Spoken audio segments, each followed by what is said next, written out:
8 a.m. The maternity ward waiting room. Lenox Hill Hospital, Manhattan. Claire, 7 months pregnant, sitting alone was staring at an ultrasound photo on her phone when the automatic doors slid open and the entire room seemed to hold its breath. A woman walked in, a camel coat, dark hair. Each step like she was claiming a stage that already belonged to her. She sat down 2 seats away from Claire, leaned in, her voice low and sharp as a blade. He signed the divorce papers last night. He just hasn't told you yet. Claire didn't tremble, didn't cry. She simply looked straight back, calm to the point of cold. Then why are you here? That was the only wrong question she was allowed to ask that day. Sabrina stood up, grabbed Claire's arm, and pushed. The metal chair rang against the floor. The 7 months pregnant woman went down onto the cold tile, instinctively wrapping both arms around her stomach. This isn't the story of a marriage falling apart, it's 3 years of a play written in advance. And Claire was the only one who never knew what role she'd been cast in. Stay with us because the darkest part hasn't started yet. I want you to picture something before this story begins. Picture a woman sitting alone in a hospital waiting room. She is 7 months pregnant. Her ankles are swollen. She has been awake since 5 in the morning because the baby has been restless and the silence of the apartment felt too loud to sleep through. She is holding her phone, scrolling through ultrasound images she keeps saved as her wallpaper, because looking at them is the only thing that consistently reminds her why she is still trying. Her name is Claire Bennett. She is 34 years old. She used to be an interior architect. She used to have opinions about things like color theory and structural flow and the way natural light changes the emotional temperature of a room. She used to have a career she loved and a sense of herself that did not require anyone else's confirmation to feel real. That was before 3 years of a marriage that slowly, quietly, in ways she could not always name, taught her to make herself smaller, not through cruelty, through erosion, the way a river reshapes a stone, not by force, but by consistency. She has been to 21 prenatal appointments. Her husband, Evan, has attended 4 of them. She stopped texting to ask if he was coming somewhere around appointment number 14. She simply stopped. That morning, she had gotten herself dressed, taken the subway because Evan had the car, bought herself a decaf coffee at the deli on the corner, and sat down in the waiting room of Lenox Hill Hospital on the Upper East Side of Manhattan to wait for her name to be called. Standard 32-week checkup. Nothing unusual. Routine. She was looking at a photo of the ultrasound from 20 weeks. The one where you could see the profile of her son's face clearly for the first time. When the automatic doors slid open and the entire energy of the room changed. Claire felt it before she looked up. That particular shift in atmosphere when someone enters a space and pulls all the oxygen toward themselves. She looked up because everyone looked up. The woman who walked in was 31 years old and beautiful in the way that Manhattan produced certain women. Polished, deliberate, expensive, dark hair, a camel-colored coat that cost more than Claire's first month of rent in the city. She moved with the particular confidence of someone who had decided, at some point in her life, that every room she entered was a stage she had already been cast in. Her name was Sabrina Whitmore. Claire knew that name. She knew that face. She had known. In the hollow, certain way you know things you are not yet ready to say out loud, for longer than she was comfortable admitting. Sabrina walked to the reception desk. She gave her name. She turned, and then she saw Claire. The pause that followed lasted perhaps 2 seconds. Then Sabrina walked directly toward her and sat down in the chair 2 seats away. Claire did not move. Sabrina leaned toward her and said, very quietly, in a voice calibrated so that no one else in the room could hear, he signed the divorce papers last night. He just hasn't told you yet. Claire looked at her. She felt her heartbeat in her ears. She felt the baby move, a slow roll beneath her ribs, as if even he understood that something important was happening. And she said, calmly, because she had spent 3 years practicing calm as a form of survival, then why are you here? Something shifted in Sabrina's face. It was not guilt. It was frustration. Claire was supposed to cry. She was supposed to beg, or argue, or fall apart in a hospital waiting room in front of strangers. She was supposed to perform the version of herself that Sabrina had constructed in her head, small, desperate, clinging to a marriage that was already over. Claire was none of those things, and that, more than anything else, was what set off what happened next. Sabrina stood. She stepped toward Claire. She grabbed Claire's arm, not her shoulder, her arm, with both hands. And she said, low and vicious, you need to let him go. And then she shoved. The sound Claire made was not a scream. It was a gasp, sharp and involuntary. The sound your body makes when it understands before your mind does that something has gone seriously wrong. The metal chair behind her caught her at the hip. She went sideways. Her hands went out. She hit the floor. The waiting room erupted. Someone screamed. A nurse came running from behind the reception desk. An alarm sounded from somewhere down the hall. Claire was on the cold tile floor with one hand pressed flat against it and the other pressed against her stomach, and she was thinking one thing and one thing only. My baby, please, not my baby. Sabrina stood over her for exactly 3 seconds. Then something crossed her face, something that might have been panic or might have been calculation, and she turned and walked quickly toward the exit doors. On her way out, something fell from her wrist. A bracelet, sterling silver, delicate, the kind of thing you do not notice until it is gone. It rolled across the floor and came to rest beneath a chair. Catching the light from the fluorescent panels overhead, 2 nurses reached Claire at the same moment. One was already on a radio calling for a gurney. The other knelt down beside her and took her hand and said, "You're all right, honey. Stay still. You're all right." But before either of them could help her up, a third person was already there. She was in scrubs, stethoscope still around her neck, having come down from the floor above on her break. She had her hands on Claire's shoulders and her voice in Claire's ear, and she was saying, "I've got you. I've got you. Baby's okay. I'm right here." Her name was Rachel Morgan. She had been Claire's best friend since they were 19 years old. Freshman at the University of North Carolina, assigned to the same dormitory floor by accident. She was now an emergency room nurse at this very hospital, and she had been planning to come down on her break to say hello. She had no idea she would arrive to find Claire Bennett on the floor of the maternity waiting room, hands shaking, fighting to stay conscious. Claire looked up at her, and despite everything, despite the pain in her hip and the fear in her chest and the cold of the tile beneath her, the first thing she felt when she saw Rachel's face was relief. "The baby," Claire whispered. "The baby is fine," Rachel said firmly, with the particular authority of someone who had 8 years of emergency nursing behind her voice. "His heartbeat is strong. I can feel it from here. You're okay. Both of you are okay." They put Claire on a gurney. They wheeled her through the corridor. A nurse collected the bracelet from the floor and placed it in an evidence bag without being asked, because one of the security guards had already called the police. On the other side of the city, in a restaurant 3 blocks from the apartment that Claire and Evan shared on the Upper East Side, Evan Cole was sitting across a table from 2 venture capital partners, laughing at something one of them had said. His Mont Blanc pen pinged rhythmically against the edge of his water glass. His phone lit up with a notification. "Lenox Hill emergency." He glanced at it. He set the phone face down on the table. He laughed again at something else. Claire lay on a hospital bed in the maternity ward, Rachel holding her hand.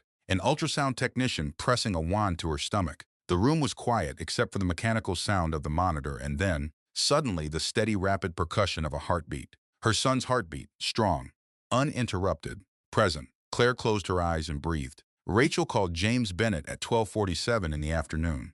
She had Claire's phone, and she scrolled to the contact labeled Dad, and she pressed call, and when the line picked up after 2 rings, she said, "Mr. Bennett, my name is Rachel Morgan. I'm Claire's friend. I'm a nurse at Lenox Hill. I need you to listen to me, and I need you not to panic while I tell you what's happened." 3 minutes later, James Bennett was already walking toward his car. The story of how Claire Bennett ended up on the floor of a hospital waiting room at 7 months pregnant is not a simple story. It does not begin with the obvious villain or the single terrible moment. It begins the way most heartbreaks begin, slowly, in increments, in the space between who someone is and who you needed them to be. Claire grew up in Charlotte, North Carolina, the only child of James and Margaret Bennett. James had built his real estate development company from nothing, starting with a single distressed property in the South End and expanding over 30 years into a firm that reshaped entire neighborhoods.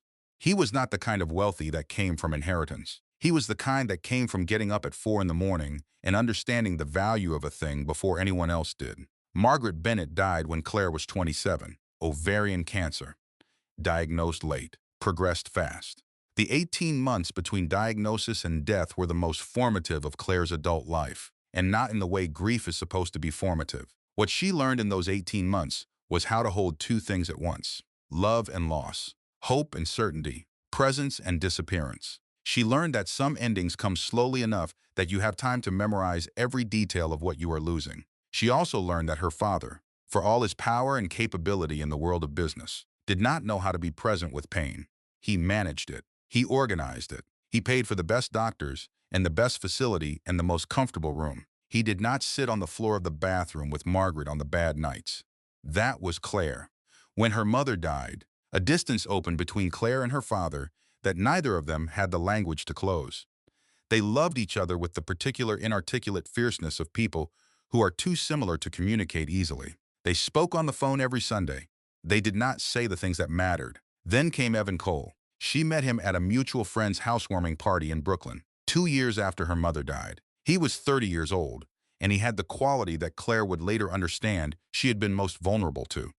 He listened, completely, unhurriedly, without checking his phone or letting his eyes drift toward the room. When she talked, he looked at her with the full weight of his attention. And after 3 years of learning to occupy as little space as possible while her mother was dying and her father was managing, that attention felt like oxygen. He remembered the names of her coworkers. He remembered the coffee shop where she'd had her first panic attack at 22.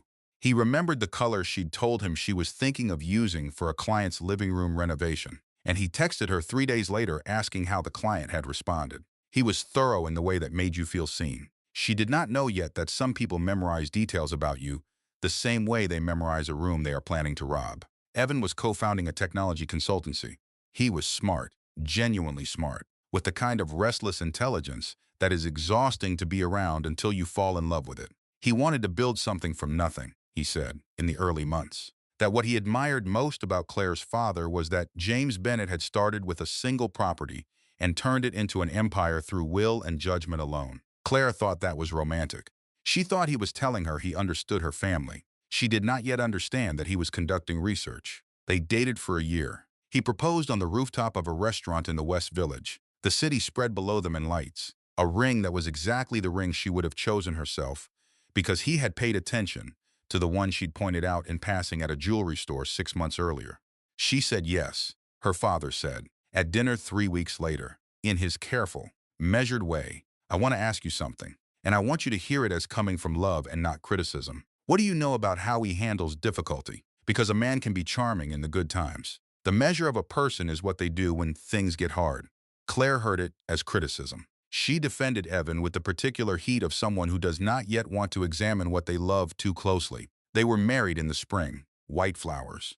A small ceremony by her request. A reception that was larger because Evan's business contacts needed to be there. The honeymoon was a week in the Outer Banks, which Claire chose because she had loved it as a child, and Evan went along with it pleasantly, though she could tell it was not the place he would have chosen. In the first year, Evan launched his company with his own savings and a small amount from an investor he had found independently. Claire quietly shelved her architecture career, not because he asked her to, but because his schedule was chaotic and someone needed to manage the household, and she kept choosing his emergencies over her own calendar until one day she looked up and there was nothing left of her calendar. She has owned that. She has spent a lot of time owning the things she chose. What she did not choose, and what she did not know to look for, was the company that Evan had incorporated 3 years before he met her, Whitmore Brand Strategy LLC.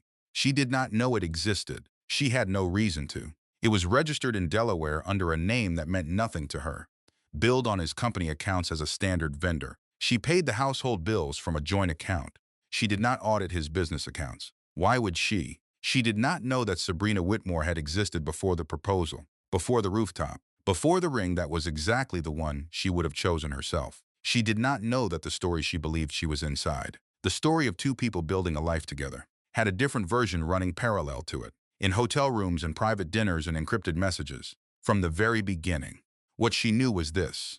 18 months into the marriage, Evan started coming home later, then later still. The calls that went unanswered became routine. The business trips that used to include her in the planning began to be presented as accomplished facts.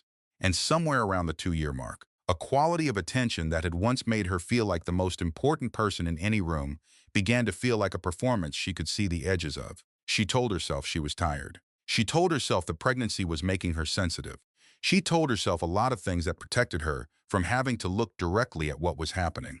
Then Rachel called. It was 11:47 at night. Claire had been lying awake in the nursery she had decorated alone, tracing her fingers over the edge of the crib railing, listening to the sound of the city outside the window. Evan was on a business trip. He had texted her from the airport that morning. She had not heard from him since. Rachel said, "Claire, I need you to sit down, and I need you to listen to me before you do anything." Rachel was working the night shift in the emergency room at Lenox Hill. A woman had come in with a minor injury. She had used a slightly different spelling of her name at the desk, but the insurance form had been filled out under Evan Cole as her emergency contact. The woman was Sabrina Whitmore. Claire sat in the nursery for a long time after she hung up. She did not cry. She looked at the mobile she had hung above the crib. Little wooden stars painted in a shade of pale gold she had chosen from a color swatch on a Tuesday afternoon while Evan was at a meeting. She looked at the corner of the room where she had assembled the bookshelf alone because the delivery company only dropped it off at the door and Evan had been too busy. She looked at the city through the window, 10,000 lit squares of glass, each one a different life. And she understood something she would not put into words until much later. She had been building a home for a family that only existed inside her own hope. That was the first night she stopped protecting him. She waited 3 days. She needed that time, not to plan what she would say, but to ensure that when she said it, she would be controlled. She would not beg. She would not break down in front of him. She had lived inside his ability to reframe her emotions as overreactions for long enough to know that if she cried, the conversation would immediately become about her crying rather than about the thing she was saying. She needed to be ice. She spent those 3 days at the apartment, continuing her routine exactly as she always had. She cooked dinner. She answered work calls from her architectural contacts, the few she had maintained. She called Rachel every night and they talked for an hour. Rachel at her kitchen table in her apartment in Astoria. Claire on the couch in the nursery, keeping her voice low even though Evan still was not home. "You don't have to confront him," Rachel said. On the second night. "Yes, I do," Claire said. "Why?" Claire thought about it. "Because I need to hear him say it. Not because I need his confession. Because I need to see his face when he decides what version of the truth he's going to give me. I need to see the moment he chooses the lie. Because then I'll know exactly who I'm dealing with, and I won't spend the next year second-guessing myself." Rachel was quiet. Then she said, "Okay, but I want you to call me the second it's done." "I will. Promise me." "Rachel, promise me." "Claire Elizabeth, I promise." Evan came home on Friday evening.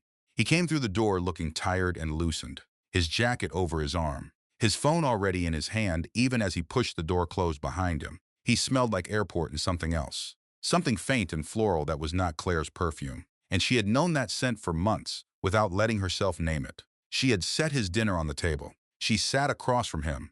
She waited until he had poured himself a glass of water and sat down and picked up his fork. And then she said, very quietly, "Tell me about Sabrina Whitmore." The fork stopped moving. She watched his face. That half second before he rearranged it into something reasonable was everything. In that half second, she saw the calculation, not guilt. Calculation. He was already deciding which version of the truth would cost him the least. He set his fork down slowly. He looked at her, he said. "She's a colleague who's going through some personal difficulties. I've been trying to support her through a hard time. I didn't mention it because I knew you'd misread the situation. She's listed you as her emergency contact." Claire said. "A beat. She doesn't have family nearby. It was a professional courtesy. She's been your emergency contact for 18 months. Evan, that's in the insurance records. I checked today. The reframing happened so fast she almost missed it." "Claire," he said, his voice shifting into something careful and gentle that she had once mistaken for love. "You're under an enormous amount of stress right now. The pregnancy is hard. You're not sleeping. I think you might be reading things into a situation that doesn't exist." She looked at him. He continued, "This is not healthy for you or for the baby. You need to rest. You need to stop pulling threads on things that don't need pulling. I'm worried about you." There it was. There is a term for what he did in that moment. Claire did not know it then. She learned it later from a therapist she began seeing 3 months after the hospital. The term is DARVO, deny, attack, reverse victim and offender. It is a pattern used by people who have been confronted with evidence of their own harmful behavior. They deny the behavior. They attack the credibility of the person confronting them, and they reverse the roles so that they become the concerned party, and the person with legitimate grievances becomes the problem. Evan Cole executed it perfectly. He had, Claire would later understand, a great deal of practice. If you are listening to this story and something in that sequence sounds familiar, stop for a moment. Because what happened in that kitchen is not unusual. It is not a thing that only happens to women who are naive or weak or not paying attention. It happens to careful, intelligent, educated women every day. And it works because it is designed to exploit the very qualities that make someone a good partner. The willingness to consider your own role, the reluctance to cause conflict, the belief that the person you love deserves the benefit of the doubt. Darvo turns those qualities into weapons against you. Naming it does not make it stop, but naming it means you are no longer fighting something invisible. Claire looked at her husband across the dinner table and said, very calmly, I am not imagining this. I am not hormonal. I am not misreading the situation. I am telling you what I know, and I am waiting for you to tell me the truth. He said, there is no truth beyond what I've already told you. She nodded slowly. Okay, she picked up her fork. She ate her dinner. She did not say another word. After dinner, Evan went into his office and closed the door. Claire cleaned the kitchen, texted Rachel the single word done, and then sat in the nursery and called her father. James Bennett answered on the second ring, the way he always did after 9 p.m. Because he had told her years ago that late calls from her always meant something mattered. She said, Dad, I need to tell you something. And when I'm done, I need you to not immediately try to fix it. I just need you to listen. There was a brief silence. Then James said, all right. She told him everything, not just about Sabrina, about the 18 months of distance, the missed appointments, the way she had begun editing herself in her own home. She told him about the nursery she had built alone, and the mobile she had hung alone, and the color she had chosen alone for a room that was supposed to represent the start of a family. When she finished, there was a long silence. James said, how long have you known? Fully known. 3 days. Suspected. Longer than I want to say. Why didn't you call me? She had expected that question. She had her answer ready. Because I needed to figure out who I was in this situation before I let you come in and make it about strategy. I needed to know what I felt before I knew what to do. Another silence. Then, Are you safe? yes. For now, and the baby, he's fine. He's strong. She heard her father breathe. That particular breath that was not quite a sigh, the one he made when he was deciding what kind of man to be in a given moment. Then he said, what do you need from me? It was the right question. It was, in fact, exactly the right question, and it surprised her. She sat with it for a moment. Not yet, she said, but I might need you soon. She did not know. Sitting in that nursery at 11 p.m. on a Friday, with the city humming outside the window, that soon would arrive in less than 3 weeks. And it would arrive in the most violent and public way she could have imagined. That night, she lay awake beside Evan, listening to him breathe, and she made herself a promise. She was done being careful with the truth. She was done editing herself to protect his comfort. She was done occupying less space so that the lie could breathe easier. Whatever came next, she would face it standing up. Rachel called James Bennett at 12:47 in the afternoon. She called from Claire's phone because Claire's hands were shaking and the nurses had asked her to please stay still while they completed the monitoring. Rachel had taken the phone from the bedside table with the efficient calm of a woman who had spent 8 years in emergency medicine and understood that when things go wrong, someone has to be the steady one. James answered before the second ring finished. Rachel said, Mr. Bennett, my name is Rachel Morgan. I'm Claire's best friend and I'm a nurse at Lenox Hill Hospital. I need you to listen to me and stay calm while I tell you what's happened. She told him, clearly, with precise detail, in the order it had occurred: attack, fall, monitoring, current status of both Claire and the baby. She told him about the bracelet on the floor. She told him that security had footage. She told him that the woman who had done this was Sabrina Whitmore. There was a silence of approximately 4 seconds. James said, is my daughter asking for me? I didn't ask her, Rachel said. But yes, she needs you, he said. I'll be there in 6 hours. He drove himself from Charlotte. No driver. He got into his car at 1 in the afternoon with a travel mug of black coffee, and he drove north on Interstate 85 and then up through the mid-Atlantic states and into New York. He did not call ahead. He did not send a representative. He came himself, because that was the thing he had not done enough of, and he understood that today was not a day for delegation. He arrived at Lenox Hill at 7:14 in the evening. He was wearing a work jacket, the kind he wore to job sites, slightly creased from 6 hours in the car. His silver hair was damp from the light rain that had started falling somewhere around New Jersey. He walked into the hospital with none of the trappings of the man he had become. No assistant, no briefcase, no tailored suit that announced his net worth before he opened his mouth. He was just a father. Rachel met him in the corridor outside Claire's room. She was still in her scrubs. Her shift technically having ended an hour earlier. She had not left. She looked at James Bennett and said, she's okay. The baby's okay. She's going to be bruised on her hip and her wrist for a week. And she is going to need you to be present in a way that might not come naturally. Can you do that? James looked at this young woman who had stayed past her shift at a hospital to hold his daughter's hand, and he said, tell me what that means, Rachel said. It means you sit in the chair. You hold her hand. You don't immediately start talking about lawyers and strategy. You let her lead the conversation. You listen first. He nodded. She's going to tell you she's fine, Rachel added. She's not completely fine, but she's strong, and she doesn't want to seem weak in front of you.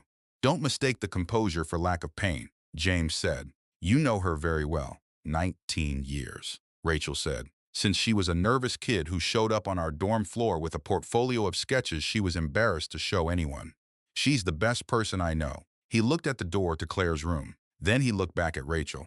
Thank you for being here. Rachel shrugged the way nurses do when they don't want to make a thing of what they do. Go see your daughter. James pushed the door open. Claire was sitting up in the hospital bed, her hair loose around her shoulders, a monitoring band around her wrist, the IV line taped neatly to the back of her left hand. The room was quiet. The machines beeped softly in the rhythm he immediately read as steady and safe. She was looking toward the window. She turned when she heard the door. He looked at her, the monitor, the bruise beginning to form on her wrist, the IV, the way she had positioned her free hand over her belly, unconsciously, the way pregnant women do when they are protecting something. He looked at his daughter, who was 34 years old and brilliant, and sitting alone in a hospital bed because he had not paid close enough attention. And something in his chest broke open in a way that had not happened since the night Margaret died. He crossed the room. He sat in the chair beside the bed. He took her hand. He said, "You don't have to say anything. I'm here." Claire looked at him for a long moment. Then she said, "She shoved me, Dad, I know, in the hospital. I was sitting there waiting to check on my son, and she just walked in and shoved me." "I know, sweetheart. I didn't provoke her. I didn't say anything except to ask why she was there. I believe you completely." She looked at him, and then, slowly, the composure she had been maintaining cracked, not into sobs, not into collapse, but into a quieter kind of grief, the kind that does not need an audience, the kind that just needs to be witnessed. She said, "I don't know what to do." James said, "You don't have to know yet. That's why I'm here." They sat in silence for a while. Outside the window, the city went on the way cities do, indifferent to individual pain. All those thousands of lit windows and moving cars. James held his daughter's hand and did not speak. For a man who had spent 40 years leading with strategy, it was one of the harder things he had done. Thomas Greer arrived at 8 o'clock. He was James's attorney and had been for 20 years. A quiet, precise man of 52 who had the particular gift of being able to walk into any room and make it feel more manageable simply by being present in it. He carried a black leather binder and set it on the edge of the chair without opening it immediately. He greeted Claire gently. He asked her, in simple terms, to describe what had happened.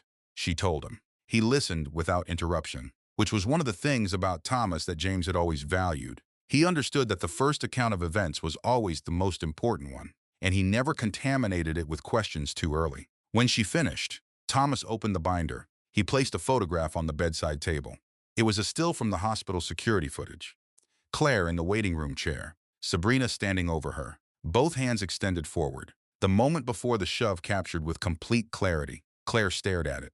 Thomas said, "The hospital's system records in high resolution. The timestamp is embedded. We have the full sequence from the moment she entered through the exit doors." He reached into the binder again and produced a small evidence bag. Inside it was the bracelet. Sterling silver, delicate chain, engraved on the back with 3 initials, SLW. Sabrina Lynn Whitmore. Claire touched the edge of the evidence bag with one finger. Thomas said, "We've already been in contact with the police. They are treating this as a criminal assault. Given that you are a pregnant woman and the attack occurred in a medical facility, the charges are serious," James said. "What's our next step?" Thomas said. "We secure the footage. We file the criminal complaint formally, and we begin building the civil case simultaneously," Claire said. "Where is Evan?" Both men were quiet for a moment. Rachel, who had come back into the room and was leaning in the doorway, said simply, "He hasn't come." Claire nodded slowly. She looked at the bracelet again. Then she looked at her father. She said, "I want her held accountable, not punished out of revenge. Accountable. There is a difference," James said. "There is," she said. "And I want to be part of every decision. Not managed, not protected from the details. Part of it." James looked at her for a long moment. Then he said, "Of course, it was," she would think later. The first time in years that she had clearly stated what she needed and had someone respond by simply agreeing. No negotiation. No reframing. No suggestion that she might be misreading the situation. Just, of course, outside the rain streaked down the glass. somewhere on the other side of the city. Evan Cole was just noticing the missed calls. Evan arrived at the hospital at 9:45 that evening. He came in a car he had ordered, wearing the gray suit he had left the house in that morning. His tie was still on. His shoes were dry, which meant he had not been outside recently, which meant he had not driven 6 hours in the rain the way James Bennett had. He stepped off the elevator and walked down the corridor toward Claire's room and stopped when he saw James standing outside the door. James did not move. He simply stood there, arms at his sides, looking at his son-in-law with the particular expression of a man who has spent 6 hours in a car thinking about exactly what he wants to say. Evan said, "Mr. Bennett, I came as soon as I heard." James said, "You heard at 2:43 this afternoon. It is now 9:45. That is 7 hours. Evan's face did something complicated. "I was in a meeting. There were people I couldn't just walk out on. There was nothing," James said quietly, "that should have kept you from this hospital for 7 hours after learning your pregnant wife was on the floor." Evan swallowed. "I need to see Claire." "In a minute." James stepped closer. "Tell me about Sabrina Whitmore." "It's not what it looks like," James said. "I have the security footage. I have the bracelet with her initials. I have 20 witnesses in that waiting room. Do not tell me what it looks like." Evan's jaw tightened. He was used to being the most competent person in most rooms. James Bennett was making him feel like he was 22 years old and had just been caught lying to a teacher. He said, "Sabrina acted on her own. I had no idea she would come here. I had no idea she would do anything like this." James said, "Then explain the text she sent you at 11 this morning saying," and I quote, "I'm going to the appointment. I need her to understand it's over." Evan went still. Thomas Greer appeared in the doorway behind James. He had Evan's phone records. Subpoenaed within hours through a legal maneuver James had authorized the moment he arrived. Evan said, "You don't have the authority to." "I have every authority," Thomas said evenly. "You want to discuss the specific statute?" "I have time." Evan looked from Thomas to James. He looked at the door of Claire's room. He said, "I need to explain some things to my wife." James said, "She doesn't need your explanations." Evan, "She needs rest. She needs the police report filed. She needs the assurance that the woman who put her on that floor is going to face consequences. Those things are happening whether or not you cooperate." He paused. "But if you care about your child, even marginally, you will stop performing concern and start demonstrating it, starting by not saying one more word about what Sabrina may or may not have done on her own initiative." Evan went into the room. He stood at the foot of the bed looking at his wife. She looked back at him without expression. He said, "Claire, I am so sorry." She said, "I know," he said. "I never meant for any of this to," she said. "I know that too." She looked at him steadily. "You can go, Evan. I'm tired and I'd like to sleep. Thomas will be in touch about the legal process." He stood there a moment longer, as if he expected something more. Then he left. The next morning, Sabrina moved first. By 6 a.m., before most of Manhattan had finished its first cup of coffee, a coordinated campaign appeared across social media platforms, not from Sabrina's own accounts, from a network of accounts that had been created over the preceding weeks. Each with a small following, each presenting as an ordinary person with an opinion. The posts said variations of the same thing. Unstable wife. Rich girl meltdown. She fell, she wasn't pushed. The whole thing was staged for attention. By 8 a.m., the posts were being picked up by gossip aggregators. By 9, 2 tabloid websites had run stories framing the incident as a dispute between 2 women that had gotten out of hand, implying Claire had been the aggressor. Screenshots of fabricated messages attributed to Claire circulated alongside the articles. Rachel showed Claire the trending hashtag from her phone at 9:15. Claire looked at it for a long time. She put the phone face down on the bedside table. Rachel said, "Don't read the comments," Claire said. "I know." She was quiet for a moment. Then she said, "I need to make a statement." Rachel looked at her. Thomas said to let him handle the public response. Claire said, "Thomas handles the legal response. This is different." She held out her hand for Rachel's phone. "I'm not going to let strangers on the internet decide who I am." Rachel hesitated for approximately 3 seconds. Then she gave her the phone. Claire sat up straighter against her pillows. She adjusted the hospital gown so it wasn't visibly medical from the angle of the camera. She looked at her reflection in the black screen for a moment, gathering herself. Then she pressed record. She said, "My name is Claire Bennett. I am 7 months pregnant and I am in Lenox Hill Hospital because 3 days ago, a woman walked into my prenatal appointment, told me my husband had signed divorce papers, and shoved me to the floor when I did not react the way she expected. There is security camera footage. There is a bracelet she dropped at the scene with her initials engraved on the back. There is a nurse who witnessed it. my closest friend, who happened to be working upstairs. I am not asking you to believe me. I am asking you to wait for the truth, because it is coming, and it does not need my help to arrive. She pressed stop. She looked at Rachel. Rachel said, "That was the most composed 90 seconds of footage I have ever seen," Claire said. "Upload it."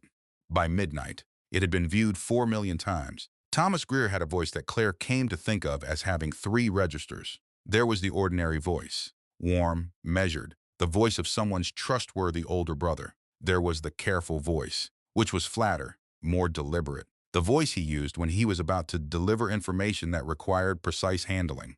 And there was a third register she would only hear twice, a controlled, almost colorless tone that meant what he was about to say was worse than he had expected. He used the third register on a Tuesday morning, 9 days after the attack. Claire was in her hospital room eating breakfast. James was in the chair in the corner doing the crossword puzzle from the newspaper, which he had done every morning since arriving. And the specific ordinariness of that ritual had become, in those 9 days, one of the things that kept her steady. The pencil scratching, the occasional soft question of whether she knew a 6-letter word for a botanical term. Thomas came in at 8:45. He set his binder on the table. He sat down. He looked at both of them, and Claire recognized the third register before he spoke a word. She set down her fork. Thomas said, "We pulled Sabrina Whitmore's financial records as part of the standard discovery process. I want to be direct with you about what we found." He opened the binder to a tabbed section. He turned it toward Claire. "Whitmore Brand Strategy, LLC," he said, "was incorporated 3 years before Evan met you. The company existed, was operational, and was already under contract with what would become Evan's firm before you were ever introduced to him." He paused. "Claire, Sabrina Whitmore was not a colleague who became a romantic interest during your marriage. She was the original relationship. Evan restructured the contractual arrangement, moved the payments through multiple accounts, and kept the company active and billable from the beginning. This was not an affair that developed. It was a parallel life that was already in place." The room was very quiet. James set down his pencil. Claire said, "He married me knowing she existed." Thomas said, "Yes, and she knew he was marrying me. Based on the message records we have obtained, yes. It appears they discussed it." "Why?" Claire said, and her voice was extremely even, the way it gets when the alternative would cost too much. "Would he marry me if he already had a relationship with her?" Thomas said, "Your father's investment capital was tied to the restructured partnership agreement signed at your wedding. Bennett Development provided the initial funding for Evan's firm at the time of the marriage. Without that partnership, the firm did not have the capital to launch." James was very still. Claire looked at her father. She said, "He needed your money." James said nothing. He was looking at the document Thomas had turned toward them. His expression was not angry. It was the expression of a man who is recalculating something against information he wishes he had had earlier. She had known, in the abstract, in the way you know things you cannot yet say, for a long time, that the marriage had not been entirely what she thought. But there is knowing something abstractly, and there is having a document placed in front of you that describes, in specific figures and dates and company registration numbers, the precise mechanism of the deception.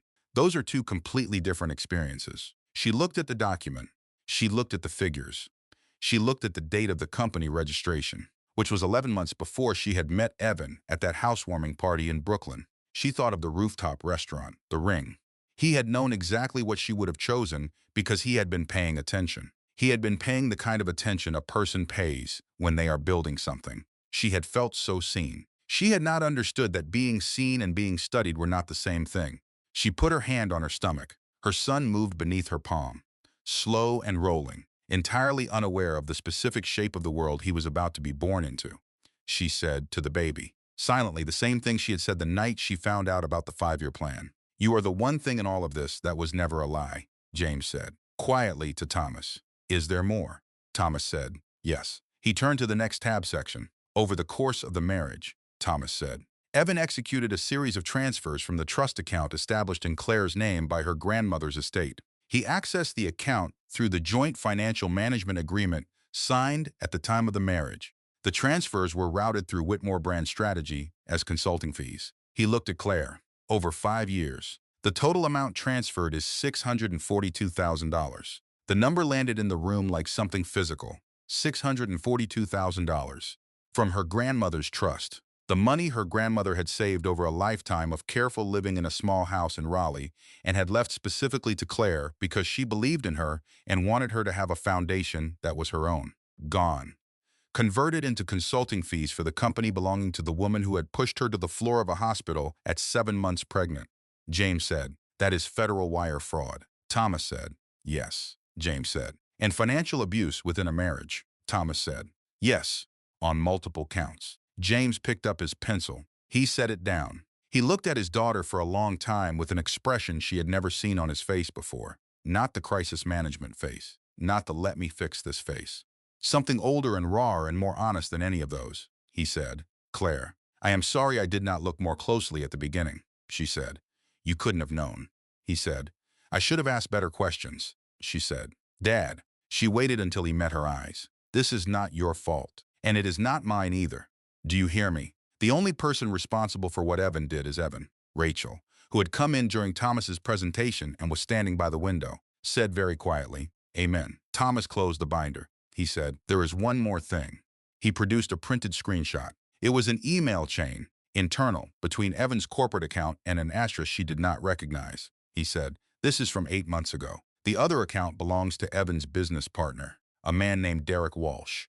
Walsh has been under SEC review for 18 months for a separate securities matter. In this email chain, there is a discussion of what they call the situation with the wife." Evan writes, "She's getting more suspicious." Walsh responds, "We need to accelerate the timeline." 2 weeks later, Sabrina's PR retainer was doubled. Claire said, "Derek Walsh was involved in the attack." Thomas said, "We have not yet established direct coordination, but we have camera footage from a private security system across the street from the hospital that shows a car registered to Derek Walsh in the parking structure 40 minutes before Sabrina entered the building. And we have a payment of $40,000 from Walsh's business account to Whitmore Brand Strategy 6 days before the attack." The room was silent. Then Claire said, "So it was not just Evan. It was not just Sabrina. There were 3 of them." Thomas said, "That is what the evidence suggests." She sat with that for a moment. 3 people, coordinated over months, a timeline, a plan, and she had been sitting in the middle of it, believing she was just in a difficult marriage, trying to fix something that had been designed from the beginning not to be fixed. She thought about Rachel's voice on the phone at 11:47 at night. She thought about her father driving 6 hours in the rain. She thought about the morning she had recorded 90 seconds of video from a hospital bed and 4 million people had watched it. She said, "Thomas, what do we do next?" He said, "We go to court." For 3 days after Thomas's revelations, Claire let herself feel something that was dangerously close to relief. The scope of it was staggering. The betrayal was deeper and older and more calculated than she had understood. But there was something almost clarifying about the complete picture. There was no more wondering, no more suspecting, no more editing herself in the hope that she had misread something. The whole architecture of the lie was visible now, and visible things can be dealt with. She said as much to Rachel, who was sitting beside her hospital bed eating takeout Indian food from aluminum containers and watching a renovation show on the small television in the corner. Rachel said, "You're allowed to feel relief. That doesn't mean you're minimizing what happened," Claire said. "It just feels strange to feel okay." Rachel said, "You're not okay. You're temporarily okay. There's a difference. You're in the eye," Claire said. "The eye of what?" Rachel pointed at her with a piece of naan bread. "Of all of it. There's more coming. There always is with these situations. But the eye is real and you get to breathe in it. So breathe." Claire breathed. On the 4th morning, Thomas arrived at 7 a.m. with a careful voice. He sat down. He said, "Sabrina's attorney filed a motion yesterday evening. They are claiming that the security footage was accessed improperly by Bennett Development through a corporate contact at the hospital, and that its admissibility should be challenged." Claire said, "Is that true?" Thomas said, "It is not true. The footage was provided through proper police channels at our request. The claim is a delay tactic." He paused. "But there is something else. Evan provided a written statement to Sabrina's defense team last night." James went still across the room. Thomas said, "He is characterizing the incident as mutual agitation. He says that Claire was emotionally volatile in the period leading up to the incident and may have provoked the confrontation." The room was very quiet. Rachel set down her fork. Claire looked at the window. The morning light was thin and gray, November pressing against the glass. She thought about Evan coming into the hospital room on the night of the attack, standing at the foot of the bed looking sorry. She had said "I know" to his apology. She had meant it. She had believed. Even then, even knowing everything she knew, that there was some residual human decency in him that would prevent him from doing something like this. She had been wrong. This was the moment, she would later say, that something finally closed, not in grief, in clarity. The last small flame of hope that he might choose differently had gone out, and the absence of it was not as painful as she expected. It was quiet, and the quiet felt, for the first time in years, like hers. She said, "He testified against me." Thomas said, "Yes." She said, "He is the father of my child, and he filed a statement with the woman who put me on the floor, saying I brought it on myself." Thomas said, "Yes." She looked at her father. James was not managing his expression. She could see the full force of what he felt moving across his face, and it was considerable. She said, "Okay, what do we do?" Thomas said, "We respond with the financial records, the trust fund transfers, the Derek Walsh connection. We don't react to his statement publicly. We bury it under the weight of everything else." He looked at both of them. "We go to court and we make sure the full picture is seen." James nodded. He said, "File everything." Thomas said, "There's more," James said. "Of course there is," Thomas said. "Sabrina's attorney is also filing a countersuit against Bennett Development. They are claiming that James used corporate resources and media contacts to orchestrate a defamation campaign against Sabrina through the video Claire posted and the subsequent press coverage," James said. "That is completely without basis," Thomas said. "I know. But during the period that claim is being litigated, they can request a freeze on Bennett Development operating accounts as part of the discovery process. It would not ultimately succeed, but it could take 12 to 18 months to resolve." The specific silence that followed was different from the ones before it. This one had a particular quality to it. The silence of two people understanding simultaneously that the cost of fighting has just been raised. Claire said, "They're coming after your company," James said. "They're trying," she said. "Dad." She waited until he looked at her. "Stop the fight. Pull back. The company is what you've spent your whole life building. I'm not worth," James said, quietly and completely. "Do not finish that sentence." She stopped. He said, "You are not a line item. Claire, you are not a cost-benefit calculation. I will not measure what I spend on this against what the company costs. That is not how I made the company, and it is not how I intend to protect my daughter." She looked at him. He said, "Thomas, continue." 20 minutes later, still processing the countersuit, Claire's phone buzzed with a news alert. She read it. She read it again. Then she turned the phone toward her father. The headline read, "Anonymous source claims Bennett Development used foreign-held LLC to suppress evidence in Whitmore case." Rachel said, "What?" Thomas took the phone and read the article quickly. He looked up. "This is specific enough to have come from someone with internal knowledge. The LLC reference doesn't exist in any form I'm aware of, but the framing is designed to look credible to a general audience." He paused. "The IP address of the source account may be traceable. Give me 2 hours." 2 hours later, Thomas came back. He said, "The account that fed this story to the press was created from a device registered to Collins Media Group, Evans' company." James sat back in his chair.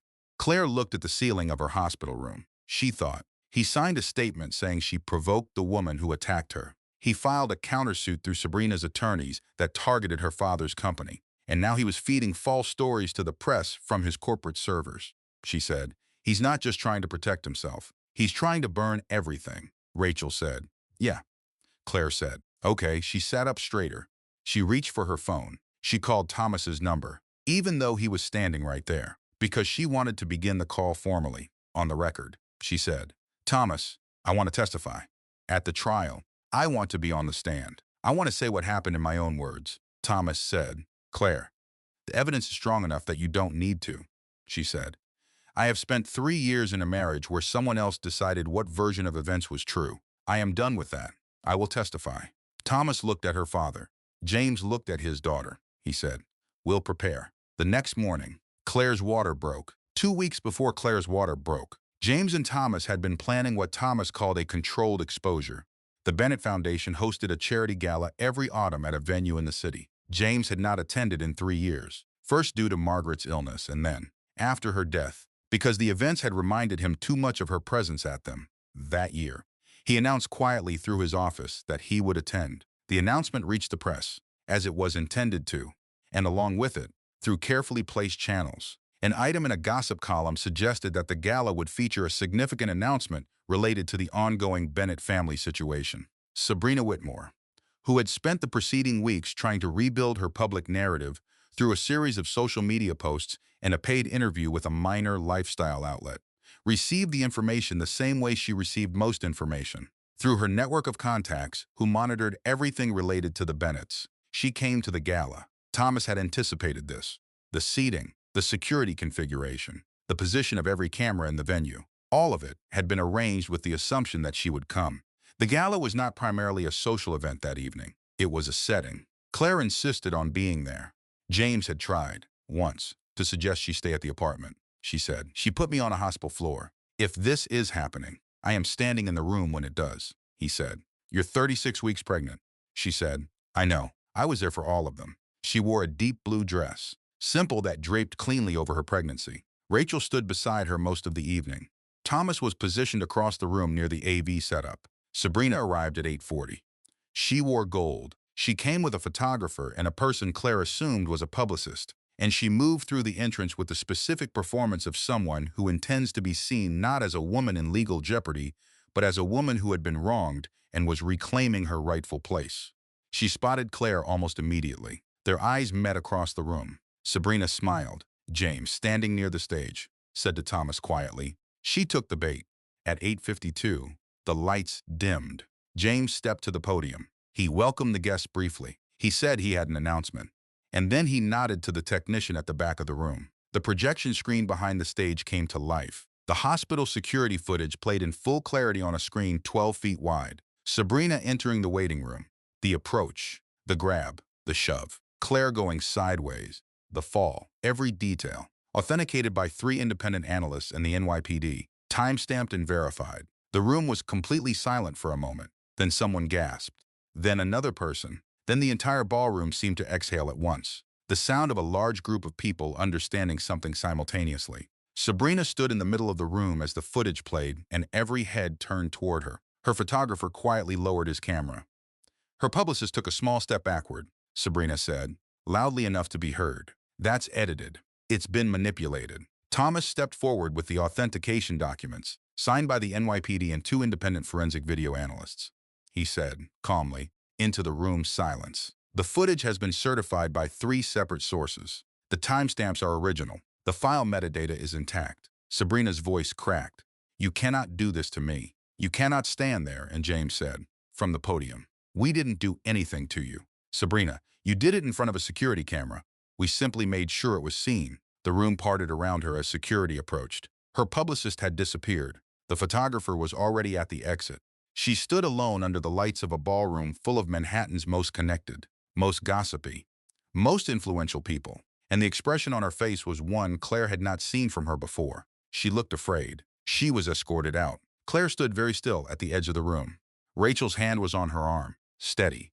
She watched Sabrina go, and she felt something that was not triumph and was not satisfaction. It was closer to completion. The public version of the truth had been told, fully, without her having to shout it, without anyone being able to dismiss it. It had told itself, after the gala, for 3 days. Claire let herself believe it was nearly over. Sabrina was arrested at LaGuardia Airport 12 days later, trying to board a one-way flight to Miami. The arrest footage circulated everywhere. The handcuffs, the disheveled hair, the blank face. Then came the catastrophes. Thomas with the careful voice. At 6 a.m. Sabrina's attorney had filed a countersuit targeting Bennett Development. 20 minutes later, Evans leaked to the press the fabricated LLC story. And then, at 11 o'clock that night, in the apartment where Claire had gone to rest before the trial, a tightening that she recognized from everything she had read. Then another. Then a third. Unmistakable. She called Rachel. Rachel said, "How far apart?" Claire said, 6 minutes. Rachel said, "I'm coming. Don't drive yourself." James Thomas Bennett was born at 3:47 in the morning. 6 pounds, 2 ounces, dark hair, an expression of profound indignation at having been disturbed. The loudest, most certain cry Claire had ever heard, as if he had been listening to everything for 9 months and finally had something to say about it. Rachel was in the room. James was in the corridor. Pacing, Evan had been notified. He did not come. When they put the baby on her chest, warm and solid and entirely, verifiably real, something shifted in Claire that she would spend a long time trying to describe and ultimately decide could not be described. Every version of herself that had learned to make herself small, every version that had waited and edited and shrunk, released. What was left was simply Mother, Claire, decided. Unafraid, she looked at her son's face. She said, "Your name is James Thomas Bennett." In the corridor, her father heard his name through the door and sat down on a plastic chair and put his face in his hands. The trial began on a cold Thursday in late November. Outside the New York County Supreme Court, cameras and reporters lined the steps behind barricades. The case had become, over the preceding weeks, a story that people were invested in, not merely entertained by. Women who had shared their own stories in Claire's comment sections. People who had named what happened to her, named the tactics, named the financial abuse, and recognized them. The headline had moved from gossip to something more consequential.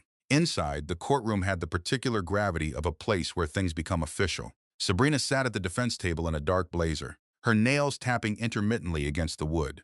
Her attorney was experienced and had spent the preceding days constructing a narrative of emotional disturbance on his client's part. A woman driven by genuine anguish into a moment of terrible judgment, not a calculating aggressor. Evan sat one row behind, as a cooperating witness. He had, after the leak to the press had been traced and confirmed, made the calculation that cooperation was his best remaining option. He had negotiated with the district attorney's office, offered to provide documentation of his own financial arrangements in exchange for a reduced charge. He looked like a man who understood he had run out of rooms to step backward into. The prosecutor was a woman named Victoria Haynes. She had steel gray hair cut short and the manner of someone who had spent decades in courtrooms and understood that excess language was the enemy of clarity. She presented the case methodically. The timeline, the footage, the bracelet, the authentication documents, the audio. The audio. In the period after the gala, Sabrina had made the decision to record a series of voice memos on her phone, what she described to her attorney as documentation of her own emotional state in case she needed to establish context. In those memos, delivered in the flat, exhausted tone of someone talking to themselves, she had said, among other things, "Of course I pushed her. She took everything from me. She was standing there with his baby and I needed her to understand it was over." The defense argued the memos were taken out of context, recorded in a state of emotional confusion, not literal admissions. The jury had now heard them 3 times. The defense also attempted to introduce testimony about Claire's emotional state during the marriage, suggesting that the confrontation had been provoked. This required Claire to take the stand. Thomas had, until the week before, continued to advise against it. The evidence was sufficient. The risk of cross-examination, however unfair, was real. He was correct on the legal merits. Claire overruled him. She was escorted to the witness stand. She was 6 weeks postpartum. She wore a gray dress that was simple and well-fitted, and she sat upright in the chair with both hands in her lap and looked at Victoria Haynes. Victoria said, "Mrs. Bennett, in your own words, please describe what happened on the morning of the incident at Lenox Hill Hospital." Claire said, "I was sitting in the waiting room. I was alone. My husband had not come to the appointment. I was looking at my phone when the automatic doors opened and Sabrina Whitmore came in. She sat 2 chairs away from me. She leaned over and told me that my husband had signed divorce papers the night before and hadn't told me yet. I looked at her and I asked why she was there. She stood up, grabbed my arm with both hands, said I needed to let him go, and then pushed me. I fell against the chair behind me and went to the floor." "Were you aggressive toward her at any point?" "No." "Did you make any threatening statement or gesture?" "No." I asked her why she was there. That was the extent of my engagement with her. Then Sabrina's attorney stood. He said, "Mrs.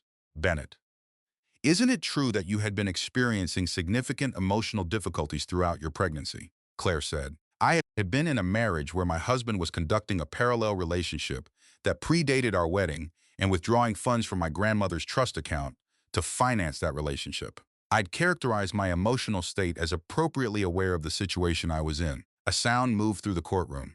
Not laughter. Something between recognition and release. The attorney said, "Isn't it possible that in your emotional state, you misremember the nature of the confrontation?" Claire looked at him.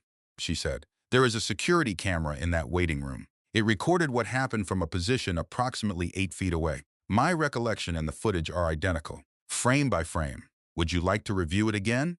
The attorney said, "That will be all. Thank you." Claire returned to her seat. Thomas leaned toward her and said, very quietly, "I was wrong to advise against that." The closing arguments were efficient. Victoria Haynes asked the jury to look at the footage, listen to the audio, read the financial records, and then describe to themselves what they saw. She said the defendant had made her own case with her own voice in a private recording that she did not expect anyone to hear. Sabrina's attorney asked the jury to consider the emotional complexity of a situation involving love and betrayal and the actions of a woman who was suffering. The jury deliberated for 7 hours. The verdict was delivered the following afternoon. Judge Patterson read from the bench, Sabrina Lynn Whitmore, guilty of third-degree assault, guilty of intentional infliction of emotional distress, sentenced to 14 months in county jail, mandatory psychological counseling, permanent restraining order. Sabrina sat motionless for a moment. Then she said, "This isn't right. This isn't right." The gavel came down. For Evan Cole, found civilly liable for financial fraud against a spouse, breach of fiduciary duty, and complicity in the concealment of evidence, $800,000 in restitution. The majority returned from the diverted trust funds, no jail time, 6 months of community service, and 3 years of supervised probation. His cooperation agreement had held, but barely. Derek Walsh would be arrested the following week on federal securities charges. His connection to the hospital attack would become part of a broader federal investigation. That case would take 2 years to resolve. He would not emerge from it well. As Claire walked down the courthouse steps, a reporter called out, "Do you feel justice has been served?" She stopped. The sun was thin and pale, November doing what November does. She stood on those steps with her coat buttoned and her hands at her sides, and she said, "Justice isn't a feeling. It's an accounting. Today the accounting was accurate. That's what I hoped for." Then she walked to the car. James was beside her. Rachel was on her other side, holding an iced coffee she had somehow produced from somewhere. Because Rachel was the kind of person who always produced the thing you needed most without being asked. "Inside the car," James said. "It's done." Claire looked out the window at the city going by. She said, "The legal part is done." He said, "Yes. The rest takes longer." She said, "I know." 6 weeks after the verdict, on a Tuesday afternoon in January, James Thomas Bennett smiled for the first time. He was lying on a blanket on the floor of the living room in Claire's apartment, the one she had taken over in full from Evan as part of the civil settlement. The apartment that had once felt like Evan's space that she existed within had become, over those weeks, genuinely hers. She had repainted the bedroom a color called morning mist, the same one Evan had picked for the nursery, because she had loved the color, and she was not willing to give up things she loved, simply because he had touched them. Rachel was sitting cross on the floor making faces at the baby. She had been doing this for approximately 20 minutes, with complete commitment and no self-consciousness, which was one of the things Claire most loved about her. And then James Thomas Bennett, 6 weeks and 2 days old, looked at Rachel's face and smiled. A real one, full-faced, gummy, unambiguous. Rachel made a sound that was not a word. Claire, who was watching from the couch, said, "Oh." Rachel covered her face with both hands.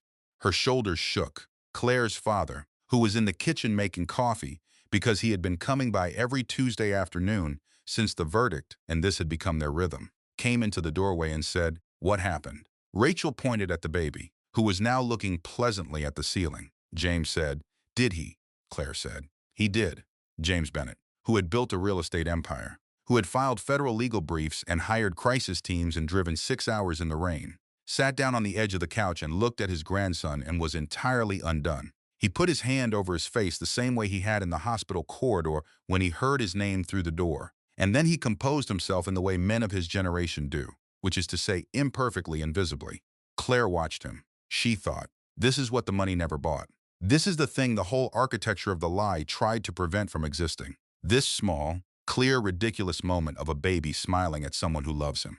She thought of her grandmother, whose trust had been quietly drained over 5 years. She thought of her mother, who had sat with her on the bathroom floor during the hard nights and who she had sat with in return. She thought of the nursery she had built alone, and the color she had chosen alone, and the mobile she had hung alone.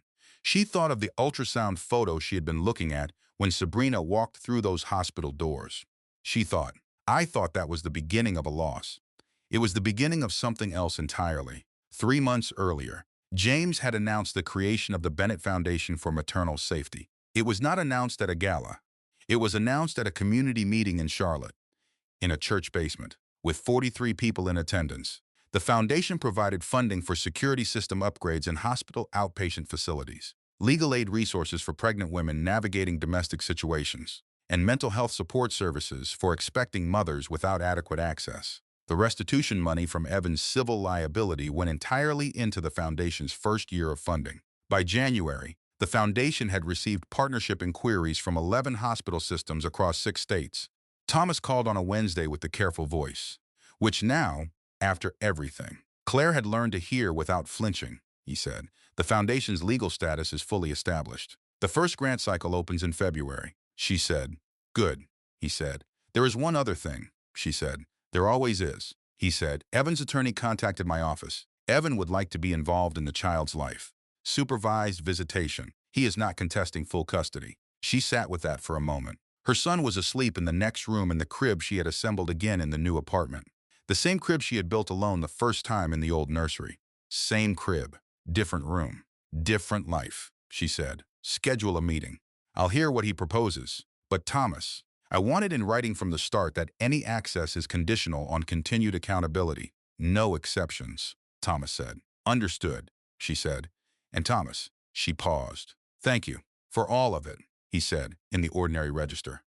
The warm one, it was the right case to be part of. Evan called once, through a third party, in the first month. An apology, long detailed, full of the particular specificity of someone who has been coached by a therapist to acknowledge harm. She asked Thomas to acknowledge receipt and file it. She was not ready to speak to him. She was not certain she ever would be. That was not bitterness. It was accuracy. Some things cannot be repaired, and accepting that is not failure. It is clarity. Sabrina reported to county jail on a Tuesday morning in December. Claire did not follow the coverage. She heard about it from Rachel, who had seen it on the news and called to say, she's in, Claire said. Okay? They talked for another hour about other things. A renovation project Claire had just agreed to consult on. A man Rachel had been on 2 dates with. The baby's sleeping schedule. The things that constitute a life continuing. 3 months after the verdict, Claire received a message from an unknown number, a video file. Security footage from a private camera across the street from the hospital. At the end of the footage, in the corridor outside the courtroom, a man she did not recognize looked directly at the camera and then walked away. She typed back, "Who are you?" The reply came, "The one who made sure you had everything you needed." She never found out who it was. She had her theory. Some things you hold loosely, grateful for them without needing to fully own them. She is not entirely healed. She wants to be precise about that. Some mornings the betrayal is present tense, as immediate as the mattress beneath her. Some nights she checks the locks twice. She is learning to trust her own perception again. Slowly, the way you learn to walk on an ankle you have broken, with full knowledge of how the injury happened and a specific attention to not repeating it. She has a therapist she sees every other week. She has Rachel, who shows up on Tuesdays with coffee. She has her father, who shows up with the newspaper and the crossword and the particular wordless presence of a man learning to be present in a new way. She has her son, who smiles now with the full commitment of someone who finds the world interesting and intends to engage with it completely. And she has her architecture license, which is still active. She has been sketching again. Nothing she has taken to a client yet. Just ideas in a notebook she keeps on the coffee table. Lines and proportions and the way light moves through a space at different times of day. She is remembering what she loved before she learned to love carefully. She is finding her way back to the version of herself that existed before she was taught to occupy less room. She has not figured out yet what the next chapter looks like. She is, for the first time in years, comfortable with not knowing. There is something she wants to say before this story ends, and she wants to say it plainly, without drama, because it is one of the most important things she knows. If you are listening to this and something in the story felt familiar, not the specific details, but the feeling of them, the slow erosion, the practiced smallness, the way you learn to edit yourself until you couldn't find the original draft anymore, then this is for you. You are allowed to name what happened to you. You do not need to have a complete case with authenticated footage and a silver bracelet before your experience is real. The doubt you felt was real. The confusion was real. The exhaustion of trying to be reasonable about something unreasonable is real. And here is the thing nobody told Claire until it was almost too late. The warning signs are rarely loud. They are quiet. They are the small moments when you dismiss your own discomfort to protect someone else's comfort. They are the times you change your answer after you see their face. They are the hours you spend rehearsing how to say something true in a way that will not upset someone who has no right to be upset. Those moments accumulate. They have a name. They leave marks. And recognizing them is not weakness. It is the beginning of finding your way back. Get one person who shows up, not who promises to show up, who actually does. Rachel showed up for 19 years. She showed up on a Tuesday night with a phone call. She showed up on a hospital floor in scrubs. She showed up past the end of her shift without being asked. That is the entire thing. One person who actually shows up. Find your one true thing. The thing that is genuinely, verifiably real in your life when everything else is uncertain. It might be your child, your best friend, something you make with your hands, a skill that is entirely yours, built over years that no one can take from you. Anchored to it, not because it resolves anything, because it reminds you that not everything is broken, and that distinction between everything is destroyed and some things survived is the difference between drowning and floating. And finally, you do not have to be finished healing to start rebuilding. You do not have to be whole to begin. You just have to be willing to start with what remains. James Thomas Bennett is 3 months old now. He is opinionated and loud and absolutely certain of his own importance in any room.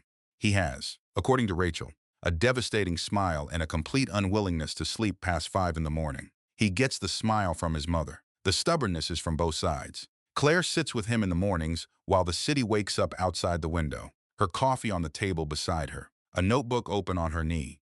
The city she has lived in for 12 years, which has broken her and remade her and continued on exactly as cities do, indifferent and infinite and full of lit windows, each one a different life. She used to see that and feel lonely. Now she sees it and feels like one of them, which is, she has decided, exactly enough. If this story stayed with you, share it with someone you think might need it tonight, not because of what happened in it, but because of what it says about what comes after. The after is the whole point. The people in the comment section of stories like this one are some of the most honest, clear-sighted women on the internet. If something in this made you want to say it there. Not for the algorithm, for each other. And if you want to follow what Claire and her father built with the Bennett Foundation, we will have information in the description below. James Thomas Bennett turned 3 months old on a Thursday. He marked the occasion by refusing to nap and by producing the most indignant expression his mother had ever seen on such a small face. Rachel photographed it. It is currently Claire's phone wallpaper. She has not changed it since.